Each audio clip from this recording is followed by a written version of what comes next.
fin 90. Il venait d'avoir des émeutes, ça brassait beaucoup autour de Place Diouville, commerçants, policiers, jeunes de la rue étaient vraiment à couteau tiré. Et moi, bien, je m'intéressais à la jeunesse depuis longtemps. Je me suis mis à me promener, à questionner et à voir un peu de quoi il en retournait. Puis j'ai demandé aux jeunes, qu'est-ce qu'on pourrait faire avec vous pour améliorer un peu la situation et les conditions de vie de tout le monde autour. Et on m'a dirigé vers la Maison Dauphine pour voir si on pouvait faire une association. Et ils m'ont ouvert grand les portes. Et les jeunes aussi, première activité a commencé autour de janvier 99, je me souviens bien. Puis ça a été une aventure absolument extraordinaire. La Maison Dauphine était déjà à l'œuvre depuis 2-3 ans, si je me souviens bien, auprès des jeunes de la rue. Puis c'est la clientèle à laquelle je m'intéressais dès le départ. Je ne pensais pas aux écoles à ce moment-là. C'était les jeunes de la rue et tout ce qui se passait autour de Place Diouville qui m'intéressait. Parce que j'avais un passé un peu particulier, difficile moi-même. Puis je sentais qu'il y avait vraiment un besoin, il y avait quelque chose dans le milieu. Il y avait des jeunes qui étaient à l'affût, là, puis qui demandaient pas mieux que de se mettre en valeur, mais de belle façon et non pas le contraire. Il y avait beaucoup de drogue et d'errance à l'époque. Puis les journaux ne parlaient que de façon négative de ces jeunes-là, et ça me dérangeait beaucoup. Moi, je pense que chaque jeune a du potentiel, puis qui a une flamme à allumer, puis je pensais qu'on pouvait faire quelque chose de beau et de positif, mais pas nécessairement en changeant la vie de tous ces jeunes-là, mais en améliorant puis en leur donnant des chances de vivre des réussites. Le sport et le plein air est ma méthode d'intervention depuis les tout débuts. J'y crois énormément. Je crois à toutes ces valeurs, à la puissance un peu de ce levier d'intervention-là. Puis il n'y avait absolument rien, ou presque au Québec. On était des pionniers, on en est fiers d'ailleurs. Puis je pensais que ça allait leur permettre d'avancer, de comprendre des choses, de mieux se connaître. Et ma foi, je pense qu'on avait un peu raison parce que l'avenir nous a donné raison. Au départ, l'approche était très... comment dire? Au début, les jeunes étaient très sceptiques face à moi, à l'approche et à la façon de faire, mais ils étaient curieux. Puis, on a eu la chance d'avoir 1, 2, 3 alliés et quand on leur a donné cette preuve qu'on était là pour eux puis qu'on allait effectivement, non pas juste parler, mais agir en leur proposant des activités concrètes comme les jeunes de la rue à l'assaut du Mont-Sainte-Anne, comme la fête de l'espoir, comme le challenge de l'espoir et qu'on allait les impliquer dans la réalisation de ces événements-là. La confiance était gagnée. J'ai développé une super relation avec ces jeunes-là. Je faisais partie de la gang à l'époque. Et rappelons-nous qu'il n'y avait pas d'employés. On était tout seuls, Nancy et moi, et quelques jeunes, là. Le premier challenge de l'espoir, ça a été à la fois extraordinaire et un cauchemar. Donc, dans le sens où on n'avait pas de structure, on était assez peu disciplinés, pas de trajet non plus définitif et pas d'arrêt prévu. Tout était l'aventure totale, mais ça leur ressemblait. Et donc, ça a bien fonctionné. On y allait un pas à la fois, une journée à la fois, un contact à la fois.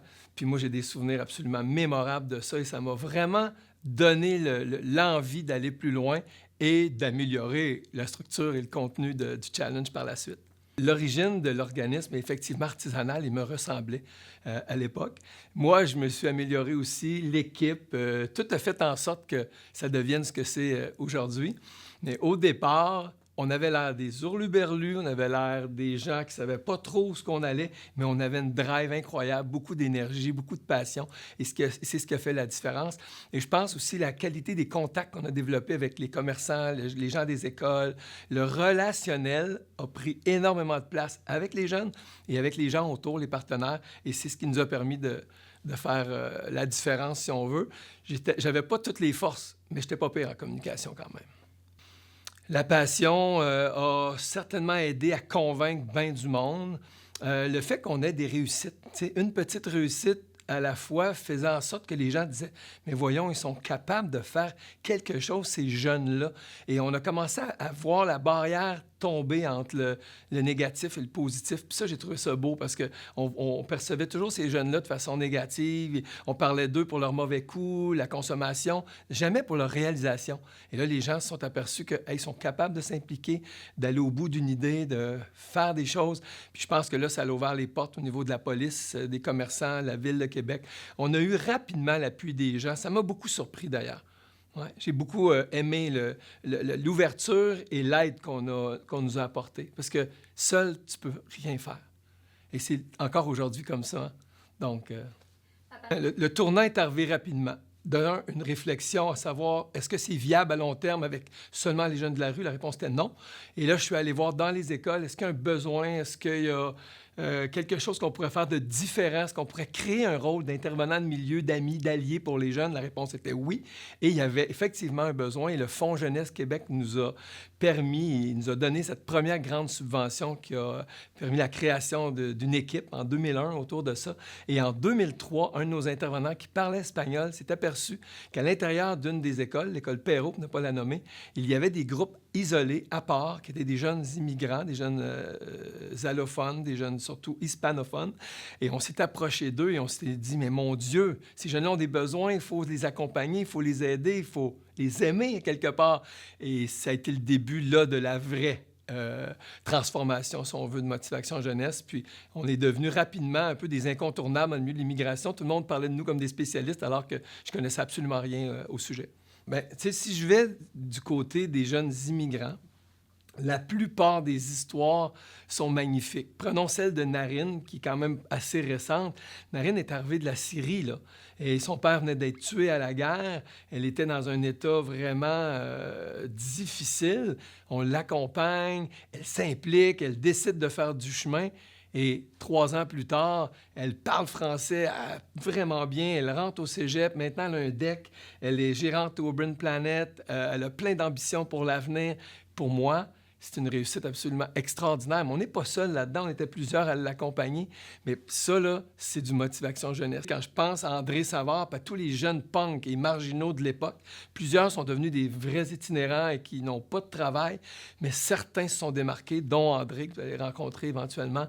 André, bien, aujourd'hui, il a une famille, il a un travail, il a une vie avec une discipline. Il est devenu un vrai citoyen, alors qu'à l'époque, il disait « Je veux rien savoir de la société, je suis un marginal, puis je vais faire ma vie à ma façon et tout. » Il était complètement fermé là, sur une ouverture quelconque. Puis souvent, il dit que Motivation l'a beaucoup aidé à cheminer, à comprendre, à réaliser dans quel bain il se trouvait. Puis tant mieux, on a fait notre petite part. Mais moi, je tiens à dire que ce sont les jeunes eux-mêmes qui font le chemin. Nous, on fait juste les accompagner, les guider, leur donner une tape dans le dos. Puis on les aime beaucoup, nos jeunes. Tu sais, tu travailles avec les jeunes depuis très longtemps, toi aussi.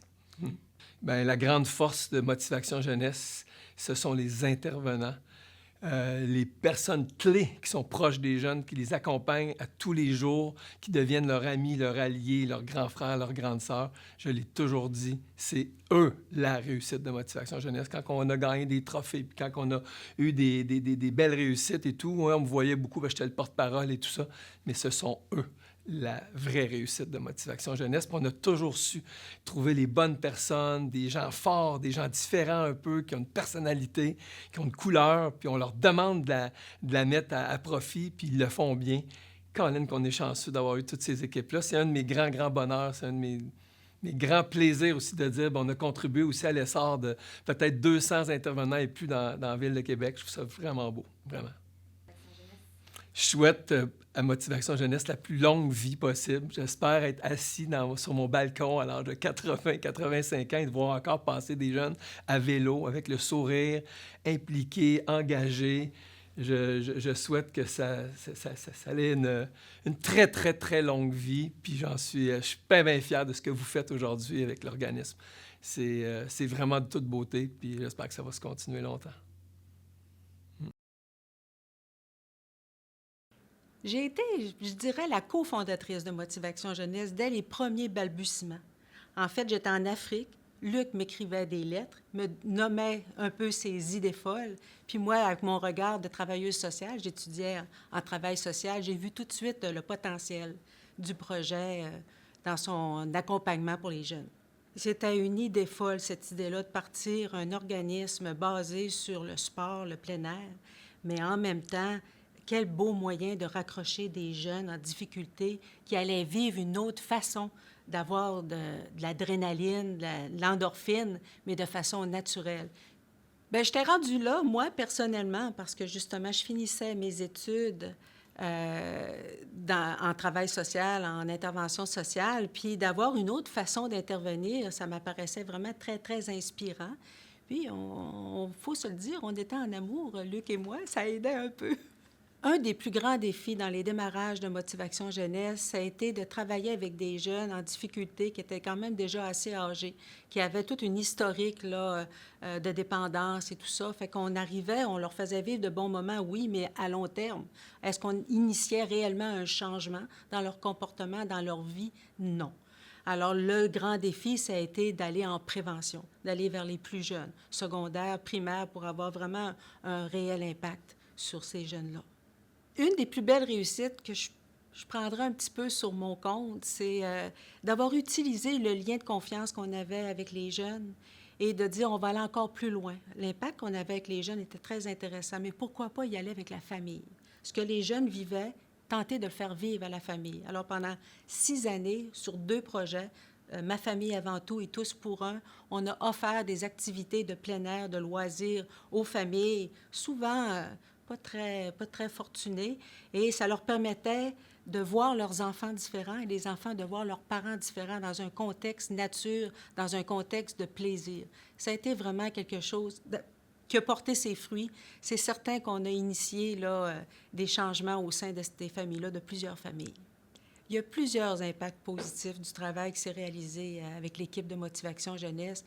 Un des plus marquants, je dirais, c'est dans les 7-8 premières années, je ne sais pas, ça fait un peu longtemps, ça a été l'arrivée graduelle des jeunes immigrants qui venaient à nos activités. On n'avait rien fait de spécial pour les attirer, mais vu qu'on était dans les quartiers centraux de Québec, bien, ils venaient emménager avec leur famille dans les quartiers, dans les mêmes quartiers. Puis là, tout d'un coup, on en voyait arriver de plus en plus, de plus en plus.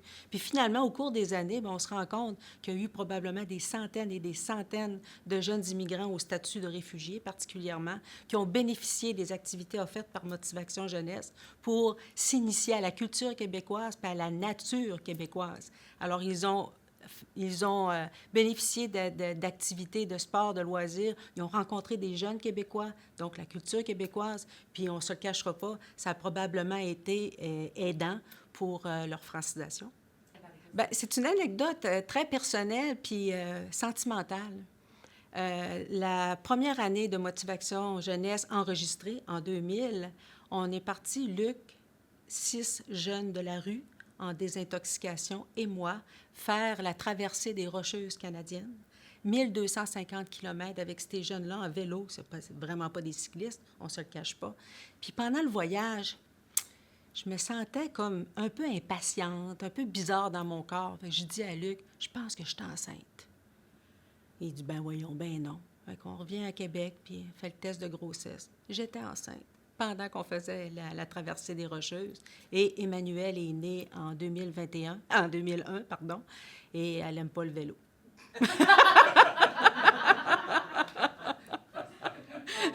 Je souhaite que Motivation se poursuive, c'est certain, puis aille explorer peut-être d'autres pistes. Parce que le sport, le loisir, le plein air, ça rejoint beaucoup de monde, ça rejoint beaucoup de jeunes, c'est vrai. Mais il y a peut-être aussi dans la motivation d'autres types de motivation. Puis je pense que ce serait bien d'explorer ces pistes-là, peut-être plus pour les jeunes filles qui se reconnaissent moins, malgré qu'il y a eu des interventions puis des actions qui ont été portées vraiment extraordinaires avec les filles. Mais j'irais explorer d'autres voies, toujours en travaillant dans l'intersectoriel avec les partenaires, les collaborateurs. C'est fort, ça. Ça fait une différence dans un projet porteur comme Motivation Jeunesse. Puis toi, tu vas le faire. Oui. Toi, t'as le vélo. Oui, oui, je vais le faire.